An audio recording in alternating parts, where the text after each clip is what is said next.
Hello అండి, ఈరోజు egg puff చేశాను. ఎలా చేయాలో చూపిస్తారండి ఫ్రెండ్స్.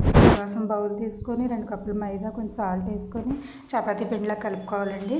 మూత పెట్టి 10 నిమిషాలు పక్కన పెట్టుకొని స్టవ్ ఆన్ చేసి ప్యాన్ పెట్టి ఉల్లిపాయలు వేసుకోవాలండి. ఆయిల్ వేసుకొని ఉల్లిపాయలు ఫ్రై చేసుకోవాలి. అందులోనే టమాటో, పచ్చిమిర్చి, కొత్తిమీర వేసుకొని అంతా ఫ్రై చేసుకోవాలండి. మూత పెట్టుకొని పక్కన పెట్టుకొని తీసి మగ్గిన తర్వాత ఉప్పు, కారం, పసుపు, గరం మసాలా వేసుకొని మొత్తం అంతా కలుపుకోవాలి. ఉడకపెట్టుకుని గుడ్లు కూడా పక్కన పెట్టుకోవాలండి. కొద్దిగా మైదా పిండి తీసుకుని కొద్దిగా వాటర్ వేసుకుని పక్కన ఉంచుకొని చపాతీలు చేసుకోవాలి. ఎంత పలచగా వీలైతే అంత పలచగా చేసుకొని మొత్తం అంతా ఇలా చేసుకొని సైడ్స్ కట్ చేసుకోవాలండి.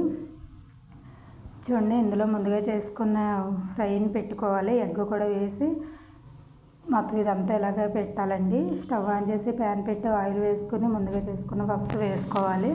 అంతే అండి, ఎంతో టేస్టీగా ఉండే ఎగ్ పఫ్ రెడీ. ఎన్వి తినలేని వాళ్ళు ఎగ్ స్కిప్ చేస్తే సరిపోద్ది.